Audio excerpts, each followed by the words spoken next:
My YouTube channel. ठीक है जी, हम कर रहे थे strategies in food enhancement program. ठीक है, और वो चैप्टर 9 है किसका, क्लास 12th का। ठीक है, इससे पहले वाले पार्ट्स आपने नहीं देखे तो प्लीज़ जाके एक बार देख लीजिए। उसमें हमने कई चीज़ों को बताया है, एनिमल हस्बेंड्री को बताया है, स्ट्रैटेजीज़ बताई हैं, कुछ टेक्नोलॉजीज़ बताई हैं जिससे हम फूड का इन्हांसमेंट कर सकते हैं, प्रोडक्टिविटी को इंक्रीज़ कर सकते हैं, एनिमल्स की, है ना, एनिमल्स की क्या ग्रोथ को, प्रोडक्टिविटी को भी इंक्रीज़ कर सकते हैं, इन्हांस कर सकते हैं, बेटर बना सकते हैं। ठीक है जी, तो अब हमने क्या किया था, वहाँ तक कंप्लीट कर लिया था, प्लांट ब्रीडिंग में आके रुक गए थे। ठीक है, तो अब स्टार्ट करते हैं प्लांट ब्रीडिंग पूरे डिटेल में। इसके बाद हम सीक्यू क्वेश्चंस भी इससे रिलेटेड करेंगे। So without wasting your time let's start the video. ठीक है जी, सो प्लांट ब्रीडिंग होती क्या है? तो प्लांट ब्रीडिंग एक टेक्नोलॉजी है। Plant breeding is a technology that helps to increase the yield to very large extent. यानी कि देखो, नॉर्मली हम धान की खेती करते हैं, गेहूं की खेती करते हैं, ठीक है, तो प्रोडक्टिविटी थोड़ी बहुत होती है। तो एक ही खेत में जैसे हाइब्रिड्स वगैरह उगा के ना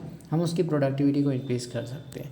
ठीक है, आपने हाइब्रिड प्लांट्स, हाइब्रिड राइस ये सब सुना होगा ना, तो ग्रोथ या फिर बोल सकते हो प्रोडक्टिविटी को, सपोज़ करो एक धान की फसल पे मान लो 1000 दाने लग रहे हैं, तो उससे ज़्यादा 10,000 दाने लगेंगे हाइब्रिड में। क्लियर है? तो इस तरीके से प्रोडक्टिविटी इंक्रीज़ हो जाती है। मान लो किसी किसी कंट्री में 1 लाख टन, है ना, एक साल में मतलब उनका कुछ टर्न ओवर रहता होगा राइस का, अगर उग रहा है वहाँ पे, तो वो 10 लाख टन हो जाएगा। क्लियर है? प्रोडक्टिविटी इंक्रीज इसी को कहते हैं, यानी कि जितना उगा रहे थे उससे ज़्यादा उगाने की कोशिश करना या उगाना प्लांट ब्रीडिंग के अंडर आता है। क्लियर है? इसलिए किसको किया जाता है, ताकि हम उपज को, है ना, उपज बोलते हैं ना, उपज बोलते हैं या फिर बोल सकते हो प्रोडक्टिविटी को इंक्रीज कर सकें, इसलिए हम प्लांट ब्रीडिंग करते हैं। क्लियर? समझ आया मोटो क्या है इसका? तो in India green revolution 1960s में हुआ था। इसके तहत क्या बोला गया था वो देखते हैं, है ना। इन green revolution occurred in India 1960s mainly for the development of high yielding and disease resistant variety in wheat, rice and maize। देखो, ग्रीन रिवॉल्यूशन मेनली किस चीज़ के लिए आया था? वीट, राइस और मेज़ के लिए, ताकि इनकी प्रोडक्टिविटी को इंक्रीज करें, हाई यील्ड करें और डिजीज़ रेजिस्टेंट वैरायटी करें। देखो, फसल अगर बहुत ज़्यादा अच्छी है तो उसको कीड़े खा लेते हैं भाई, तो कीड़े भी ना खाएं और प्रोडक्टिविटी यानी कि फसल भी अच्छी हो। तो इस प्रोग्राम को, है ना, इस प्रोग्राम को चलाया गया था ग्रीन रिवॉल्यूशन के अंतर्गत, यानी कि वो प्लांट डिसीज रेजिस्टेंट वैरायटी भी बने और हाई यील्डिंग भी हो। ठीक है, यानी कि हमें ऐसा प्लांट चाहिए था जो डिसीज रेजिस्टेंट हो, कोई भी उसमें डिसीज़ ना हो। ठीक है, जल्दी से कीड़े वीड़े ना लगे, कोई बैक्टीरिया फंगस ना लगे। ठीक है, और हाई यील्डिंग हो, बहुत ज़्यादा प्रोडक्टिव हो उसकी। ठीक है, प्रोडक्टिविटी बहुत ज़्यादा हो और डिजीज़ रेजिस्टेंट हो। ठीक है, तो उसके लिए क्या किया? प्लांट ब्रीडिंग की गई। अब प्लांट ब्रीडिंग होती क्या, ये देखते हैं। तो plant breeding programs are carried out in a systematic way worldwide in a government institutes and commercial companies, है ना। प्लांट ब्रीडिंग के कुछ स्टेप्स हैं। तो सबसे पहली चीज़ मैं बता देता हूँ एक बार सिंपल तरीके से। देखो, हमने ब्रीडिंग पढ़ा है, इससे पहले हमने पढ़ा था सुपीरियर, है ना, और एक इन्फीरियर को हम मेट करते हैं, तो सुपीरियर प्रोजेनी F1 जनरेशन में होती है ना, मेंडेलियन में पढ़ा था आपने। ठीक है, सेम वैसे यहाँ पे भी है, लेकिन हम यहाँ पे थोड़ा सा कॉन्सेप्ट को चेंज करते हैं, क्योंकि हमें डिज़ायरेबल कैरेक्टर्स चाहिए। तो एक हमने लिया डिजीज रेजिस्टेंट वैरायटी, एक हमने लिया हाई प्रोडक्टिव वैरायटी। सपोज करो एक में प्रोटीन कंटेंट बहुत ज़्यादा है एक प्लांट में, और दूसरे प्लांट में, राइस के प्लांट में, डिजीज रेजिस्टेंट वैरायटी है। दोनों को मिलाया तो जो बच्चा बनेगा उनका हाइब्रिड बनेगा, उसमें डिजीज रेजिस्टेंट वैरायटी भी होगी, हाई प्रोटीन कंटेंट भी होगा। ठीक है, प्रोटीन कंटेंट बोल रहा हूँ, आप विटामिन ए कंटेंट मान लीजिए, क्योंकि राइस में विटामिन ए रहता है ना। गोल्डन राइस आपने पढ़ा होगा थोड़ा बहुत, तो बस एग्जांपल के लिए बताया। राइस की जगह आप वीट मान लो, वीट में प्रोटीन होता है ना, तो वो मान लो। क्लियर है? ठीक है जी, तो इसको हम बोलते हैं प्लांट ब्रीडिंग। ये नया हाइब्रिड बनाना, दो पेरेंट्स से एक नया हाइब्रिड बनाना जिसमें सारे डिज़ायरेबल कैरेक्टर्स हो, इसी को प्लांट ब्रीडिंग कहते हैं। ठीक, चलो जी, अब आगे देखते हैं हम क्या बोलते हैं, इसके स्टेप्स कैसे प्लांट ब्रीडिंग किया जाता है। ठीक है, तो देखो, पहला स्टेप जो है वो कलेक्शन ऑफ वेरिएबिलिटी या जर्म प्लांट्स कलेक्शन जिसको बोलते हैं। अब ये जर्म प्लांट्स क्या होता है? The entire collection of plants and seeds having all the desirable alleles या diverse alleles for the genes, all genes in a given crop, ठीक है, इस कॉल्ड जर्म प्लाज्म। यानी कि देखो, सारे के सारे वेराइटीज, सपोज करो एक कमरा है, ठीक है, उसके अंदर डिफरेंट डिफरेंट प्रकार के सारे दुर्लभ डिफरेंट वैराइटीज़ के, ये जो वैरायटी हमको चाहिए, disease resistant, high productivity, high protein, high मेज, या फिर high amino acid content, high vitamin content, सभी प्रकार के सीड्स हैं, है ना, उनको हम जीन्स बोल देंगे, एक तरह का जीन्स ही है, ठीक है, डिफरेंट डिफरेंट कैरेक्टर्स हैं, उसी को तो हम एलील बोलते हैं, उसी को तो कैरेक्टर बोलते हैं, उसी को तो जीन बोलते हैं ना, है ना। तो कोई भी चीज़ डिटरमाइन किससे होती है, जीन से होती है। तो अगर हम डिफरेंट डिफरेंट वैराइटीज़ को देखें तो डिफरेंट डिफरेंट जीन भी, तो उसको, है ना, उसको क्या बोलेंगे, जीन बैंक भी बोलते हैं कभी कभी, ठीक है। लेकिन यहाँ पे हम उसे जर्म प्लाज्म कलेक्शन बोलते हैं, ठीक है, स्पेसिफिक टर्म देते हैं क्योंकि प्लांट से रिलेटेड है, ठीक है। तो कलेक्शन ऑफ वेरिएबिलिटी, इसी कलेक्शन ऑफ वेरिएबिलिटी को हम जर्म प्लाज्म कलेक्शन कहते हैं। क्लियर है, एकदम सिंपल है, ठीक है। तो सबसे पहले क्या करेंगे, हम कलेक्शन करेंगे, एक कोई जगह लेंगे वहाँ पे स्टोर करने के लिए, ताकि हमें पता चल सके। देखो हमें क्या चाहिए, हमें चाहिए हाई प्रोटीन और हाई डिजीज रेजिस्टेंट वैरायटी वाला। तो एक प्रोटीन वाला आ गया और एक डिजीज रेजिस्टेंट वाला, हम इसको पिक कर लेंगे। ये पूरे जर्म प्लाज्म हैं, डिफरेंट डिफरेंट वैराइटीज़ हैं, हमने दो चीज़ को चाहिए क्योंकि हमें डिज़ायरेबल कैरेक्टर चाहिए, तो हम दो कैरेक्टर पिक कर लिए और दोनों को मेट करेंगे। क्लियर। तो ये क्या है, हमारा जर्म प्लाज्म कलेक्शन था, ठीक है। अब इवैल्यूएशन सिलेक्शन ऑफ पेरेंट्स, देखो मैंने जैसे बताया कि ये जर्म प्लाज्म कलेक्शन है, एक टैंक है या फिर एक घर है, उसके अंदर हमने बहुत सारे वैरायटी रखे, एक है डिजीज रेजिस्टेंट वैरायटी, एक है हाई प्रोटीन कंटेंट वैरायटी। इन दोनों को पिक करके दोनों को मेट करेंगे, इसी को हम इवैल्यूएशन ऑफ पेरेंट्स कहते हैं या फिर सिलेक्शन ऑफ पेरेंट्स कहते हैं, ठीक है। दिखाता हूँ आपको, देखो इधर क्या लिखा है, evaluation and selection of parents, germplasm is evaluated and desirable characters of plant are selected as a parent. वही चीज़ मैंने आपको अभी बताया एकदम आसान भाषा में, ठीक है। अब आगे देखो, आगे तीसरा जो स्टेप है वो है cross hybridization among the selected parents, यानी कि जो पेरेंट हैं, जो सेलेक्टेड पेरेंट्स थे, यानी कि high protein content and disease resistant variety, दोनों को हम मेट करेंगे, है ना, दोनों के बीच में क्रॉसिंग कराएंगे। क्लियर। तो देखो वही चीज़ इंग्लिश में लिखी हुई है, the selected plants are cross to produce new progeny with desirable characters. Example, high protein content crop को हमने डिजीज रेजिस्टेंट वैरायटी के साथ मेट किया, ठीक है। तो सेलेक्टेड पेरेंट जो है उनको क्रॉस किया, प्रोजेनी ऑब्टेन हुआ, है ना। में है प्रोजेनी जो ऑब्टेन हुआ उसके पास दोनों कैरेक्टर्स हो सकते हैं, हाई प्रोटीन कंटेंट भी हो सकता है, डिजीज रेजिस्टेंट वैरायटी भी हो सकता है। लेकिन ये प्रोसेस इतने भी आसान नहीं है, ठीक है। उसी से रिलेटेड एक छोटा सा नोट है, बोला क्या है यहाँ पे, note, only 1 in few 100 to 1000 crosses, यानी कि ऐसे ही हम 100 से 1000 क्रॉस कराएंगे, उसमें से कोई एक के पास डिजायरेबल कॉम्बिनेशन ऑफ कैरेक्टर होगा, है ना। Not all hybrids do combine the desirable characters. Clear है जी, ठीक है। चौथा जो स्टेप है वो है selection and testing of superior recombinants. मान लो कोई हाइब्रिड जो है वो रिकम्बाइन हो गया, यानी कि दोनों पेरेंट के कैरेक्टर्स प्रोजेनी में आ गए, अब इसको हम सेलेक्ट करेंगे, उसी को हम selection and testing of superior recombinants बोलते हैं। क्लियर। तो सुपीरियर हाइब्रिड्स एंड रिकॉम्बिनेंट्स और recombinants are selected and multiplied and cultivated for mass production, यानी कि इसको अच्छे से और ज़्यादा उगाया जाएगा, इसका मास प्रोडक्शन किया जाएगा। बहुत ज़्यादा प्रोडक्शन होने के बाद,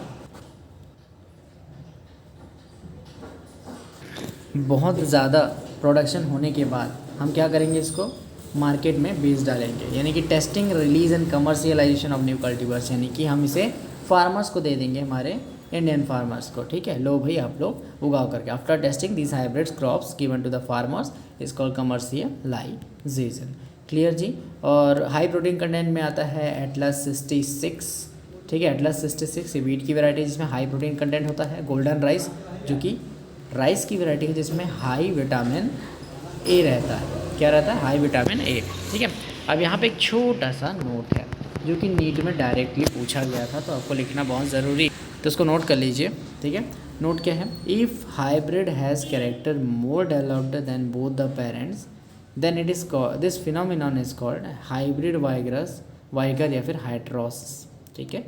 अगर देखो हमने क्या किया, दो पेरेंट्स को मेट किया, हाई प्रोटीन और डिसीज रेजिस्टेंस वैरायटी, इन दोनों के अलावा भी ये मोर एडवांस्ड हो गया, हाई प्रोटीन कंटेंट भी है, डिसीज रेजिस्टेंस वैरायटी भी है ना।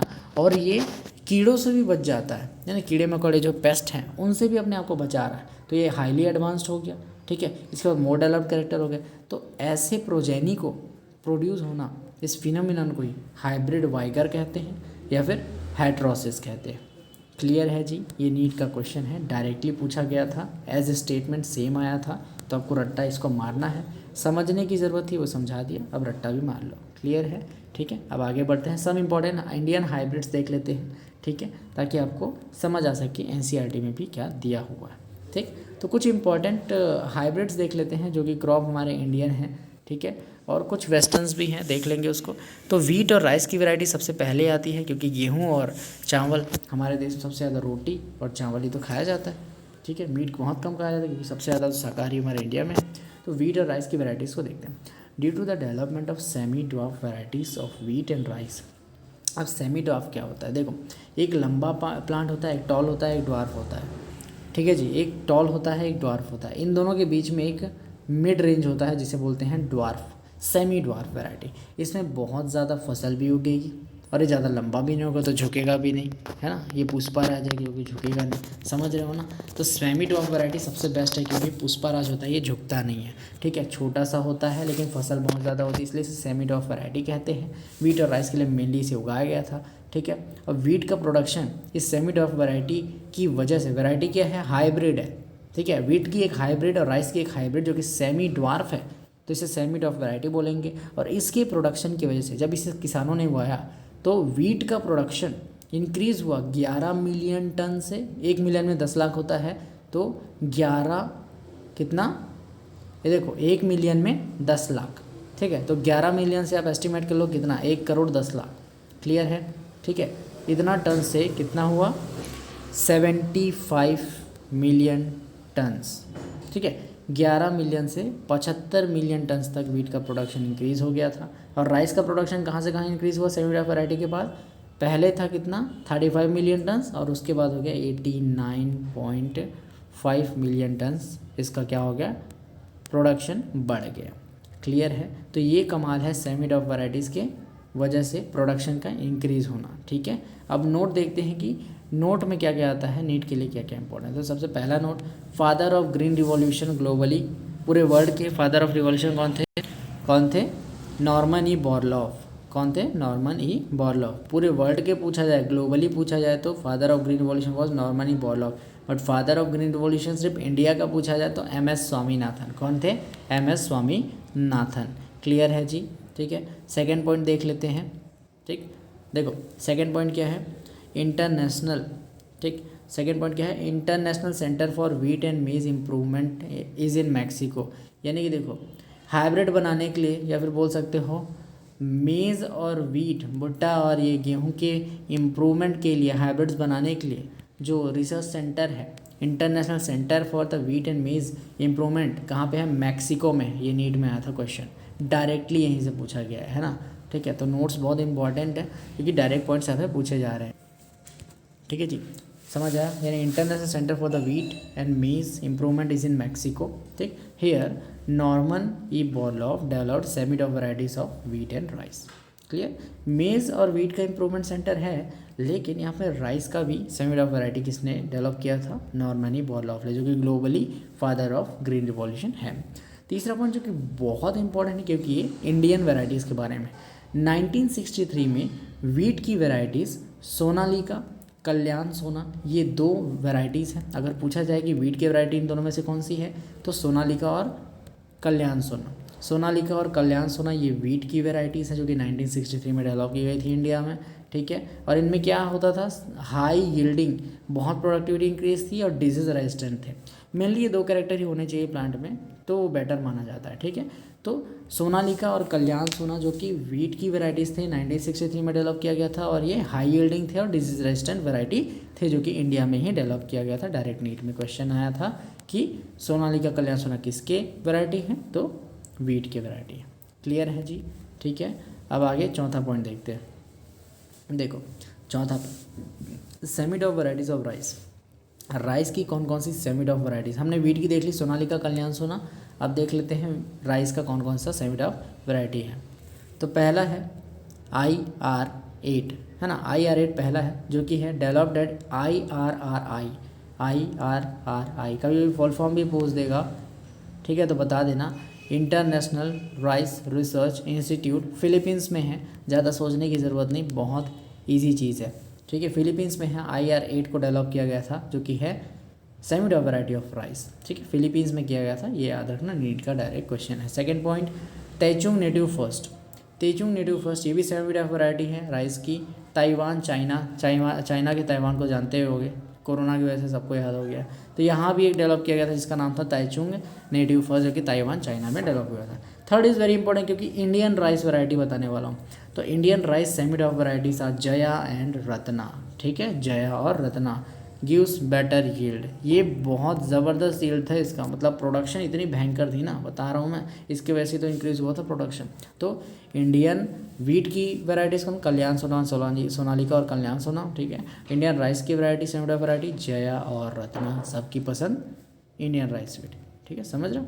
अब आगे हम देखते हैं शुगर केन के बारे में। शुगर केन की भी कुछ सेमी डॉफ वैराइटीज़ नहीं बोल सकते, यहाँ पे इम्प्रूव्ड वैराइटीज़ डेवलप किए गए थे। सेमी डॉफ वैरायटी यहाँ पे ख़त्म होता है, अब हम इम्प्रूव्ड वैरायटी देखेंगे। देखो शुगर केन के लिए दो चीज़ें हैं, सेक्चुरम बारबेरी और सेक्चुरम ऑफिसिनेरम को, या दोनों को मेट करके क्रॉसिंग करा के न्यू वैरायटी डेवलप की गई थी, ठीक है। अब क्यों की गई थी ये थोड़ा सुन लेते हैं। देखो सेक्चुरम बारबेरी क्या, स्पीसीज और वैरायटी ऑफ शुगर केन, दोनों के दोनों वैरायटी हैं या स्पीसीज हैं, डिफरेंट डिफरेंट स्पीसीज है शुगर केन के, सेक्चुरम बारबेरी है सेक्चुरम ऑफिसिनेरम। सेक्चुरम बारबेरी क्या है, पुअर शुगर कंटेंट और थीन स्टेम्स, ठीक है। सेक्चुरम बारबेरी के स्टेम्स पतले होते हैं और सेक्चुरम ऑफिसिनेरम के मोटे होते हैं। ये साउथ में उगता है और सेक्चुरम बारबेरी नॉर्थ में उगता है, ठंडी जगह पे उगता है। तो सेक्चुरम बारबेरी में पुअर कंटेंट, मतलब पुअर शुगर का कंटेंट बहुत कम था, पतले स्टेम्स थे उसके, ठीक है, और यील्ड भी बहुत कम थी, और ये नॉर्मली नॉर्थ में ग्रो करता था। सेक्चुरम ऑफिसिनेरम जो कि साउथ में ग्रो करता था, उसके पास हाई यील्ड थी शुगर की, ठीक है, बहुत ज़्यादा ग्रो करता था, थिकर स्टेम्स है, बहुत मोटे मोटे स्टेम्स थे, लेकिन ये साउथ में ग्रो करता था। तो क्या हुआ क्या पता है, जो सेक्चुरम ऑफिसिनेरम था उसको जब लगाया गया है ना नॉर्थ में, तो वो उगा ही नहीं। जब सेक्चुरम बारबेरी को तो इधर नहीं उगा सकते, लेकिन हमको जो है हाई शुगर चाहिए ना, तो सेक्चुरम ऑफिसिनेरम को हम नॉर्थ में उगाने की कोशिश की, लेकिन वो उगा नहीं। तो हमने एक दिमाग लगाया, क्यों ना सेक्चुरम बारबेरी को, नॉर्थ में उगने वाले सेक्चुरम बारबेरी को सेक्चुरम ऑफिसिनेरम के साथ मेट कर दिया जाए। तो सेक्चुरम बारबेरी जो नॉर्थ में उगता है उसकी क्वालिटी, ये नॉर्थ में ठंड में उगने की क्वालिटी, और सेक्चुरम ऑफिसिनेरम की हाई शुगर कंटेंट, हाई मतलब कि थिकर स्टेम्स है ना, और हाई यील्ड की क्वालिटी दोनों आ जाएगी किसमें, न्यू वैरायटी में। तो जो न्यू वैरायटी प्रोड्यूस हुआ उसके पास थिक स्टेम्स भी थे, हाई शुगर भी था, ठीक है, प्लस बहुत ज़्यादा हाई यील्ड भी थी, और ये नॉर्थ में भी उग जाता था। तो ये फ़ायदा था न्यू वैरायटी डेवलप होने का। तो अगर कभी पूछे कि शुगर की कौन कौन सी वैरायटी को मेट किया गया था, सेक्चुरम बारबेरी और सेक्चुरम ऑफिसिनेरम बोल देना, जो कि नॉर्थ में और ये साउथ में उगता था। इसके पास पुअर शुगर कंटेंट था, इसके पास high sugar content, thick stems और हाई यील्ड थी। क्लियर है, ये नॉर्थ में उगता था, ये साउथ में उगता था, बस। अब यहाँ से देखो, यहाँ पे लिखा है new variety has high yield, high sugar content, thicker stems and it can grow in the north also. Clear है, ठीक। अब देखो लास्ट वन इज मिलेट्स, जो कि इम्प्रूव वैरायटी है। मिलेट्स क्या होते हैं, वाटर स्ट्रेस से रेजिस्ट रहते हैं, यानी वाटर कम पानी में भी उग सकते हैं, ठीक है, झेल सकते हैं। Hybrid maize, hybrid jowar, hybrid bajra are developed in India, India में डेवलप किए गए थे। They are high yielding and resistant to water stress, ये बहुत ज़्यादा यील्डिंग देते हैं, यानी कि प्रोडक्टिविटी इनकी बहुत ज़्यादा है, और कम पानी में भी उग सकते हैं बहुत अच्छे तरीके से। क्लियर है, तो मिलेट्स क्या है, वाटर स्ट्रेस से रेजिस्ट होते हैं और हाई यील्ड होता है। कौन कौन सा, हाइब्रिड जवार, हाइब्रिड मेज और हाइब्रिड बाजरा। क्लियर है जी, चलो आगे देखते हैं। अब देखो यहाँ पे थोड़े थोड़े क्वेश्चन देख लेते हैं, झट से 2 क्वेश्चन देख लेते हैं, बहुत इंपॉर्टेंट है, ठीक है। Green revolution in India occur during 1960 में आया था भाई, सबको पता है। जया और रत्ना है ना, ग्रीन रिवॉल्यूशन में डेवलप किए गए थे, किसकी वेराइटी, राइस की। ऐसे ही कल्याण सोना एंड सोनालिका एंड कल्याण सोना किसकी वेराइटी है, वीट की, ठीक है। तो कंफ्यूज हो गए क्या इसमें, नहीं हो गया भाई, सीधा टिक करके 4 नंबर पा जाओगे ना। अब देखो यहाँ पे ना एक लोचा हो गया है कि वीडियो जो है लंबी हो रही है, ठीक है, तो बोर होता है ना कभी कभी, 20 मिनट से ज़्यादा कहाँ पढ़ पाओगे। तो नेक्स्ट वीडियो में मिलते हैं, वहाँ प्लांट ब्रीडिंग एंड उसके डिसीज रेजिस्टेंट वेराइटीज़ के बारे में पढ़ेंगे, थोड़ा सा और जान लेंगे ना, ठीक है। ऐसा है, मज़ा आएगा, टेंशन न को ले, ठीक है। तो भाई मिलते हैं नेक्स्ट वीडियो में, ठीक है। कोई डाउट होगा तो कमेंट कर देना, तब तक के लिए जय हिंद, जय भारत, ओके।